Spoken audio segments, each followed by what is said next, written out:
Radio Pays, nous sommes depuis la collectivité territoriale de Guyane, la CTG, à l'occasion d'un séminaire pour évoquer le futur projet de CHU, Centre Hospitalier Universitaire, et nous sommes avec la vice-présidente de la collectivité territoriale, Patricia Saïd, en charge notamment des questions de santé. Bonjour Madame Saïd. Bonjour monsieur. Avec vous donc, on va revenir sur ce séminaire. Quel objectif, quelle ligne directrice pour ces débats qui ont commencé ce mercredi? Alors, le premier objectif du séminaire, c'était en effet de mettre en évidence les différentes compétences de la collectivité dans le domaine. Il faut savoir que la collectivité n'a pas de compétences en santé.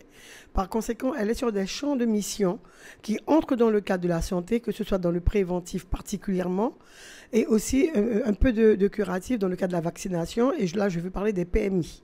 Nous avons un deuxième champ d'action qui incombe à nos missions, qui est toute la partie de maladies infectieuses vectorielles, particulièrement avec le service de la démoustication. Et nous avons un outil très important où nous sommes plus dans le cas du recensement des indicateurs, qui est l'Observatoire régional de la santé, et qui nous permet en effet de pouvoir recenser les différentes pathologies qui se développent au niveau de la Guyane et qui permet, dans le cadre des relations, des coopérations avec nos différents partenaires médicaux, de pouvoir anticiper sur le développement des différentes prises en charge et de leur qualité.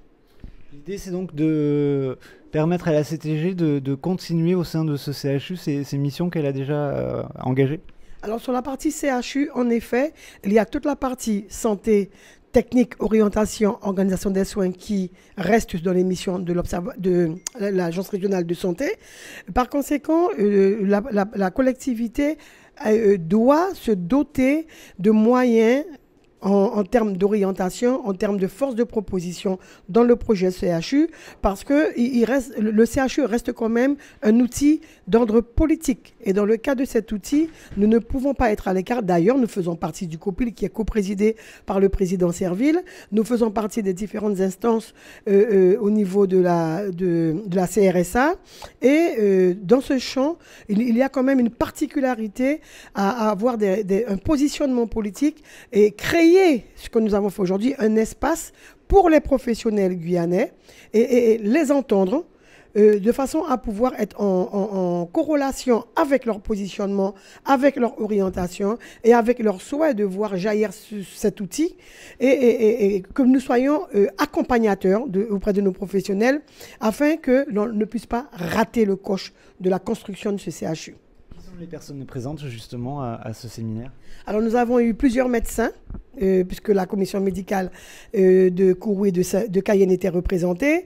Nous avons eu des médecins libéraux, nous avons eu des médecins formateurs, nous avons eu beaucoup d'étudiants en médecine, que ce soit en présentiel ou en distanciel, puisqu'il y avait aussi possibilité de se connecter. En gros, on a eu une participation d'au moins 50 personnes.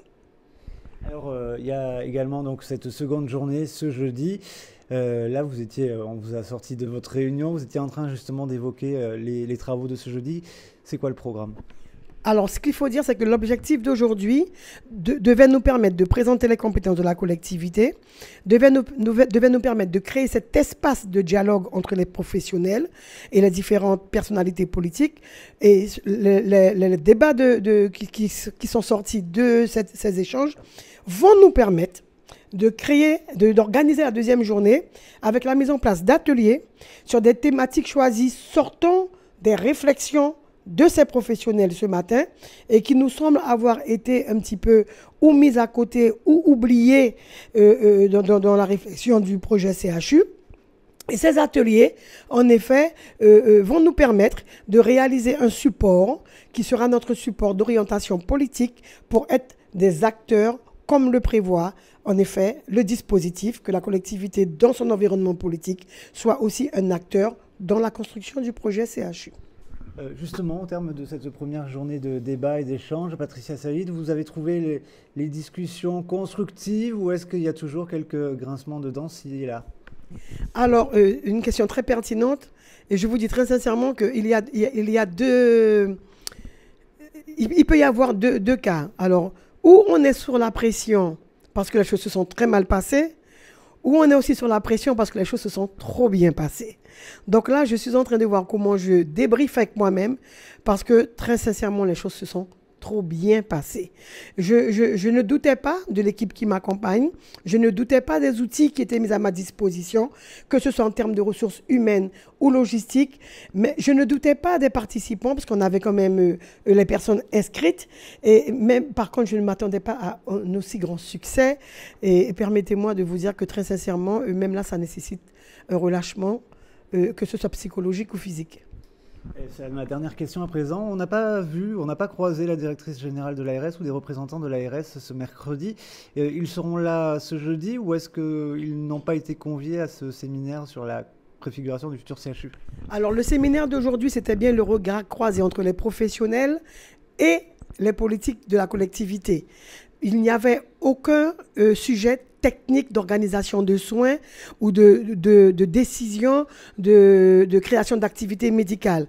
Venant de cela, permettez-nous, je pense que la collectivité est dans son droit, de construire un espace avec ses professionnels dans le domaine afin de lui permettre d'être à l'aise dans les propositions qu'elle va devoir formuler au niveau de l'Agence régionale de santé qui est habilitée à construire l'organisation des soins. Et le moment venu, nous serons tous réunis autour de ces supports. Merci beaucoup Patricia Salide. On vous donne rendez-vous demain en fin d'après-midi pour la synthèse donc, de ces 2 jours de séminaire. À très vite. Très bien.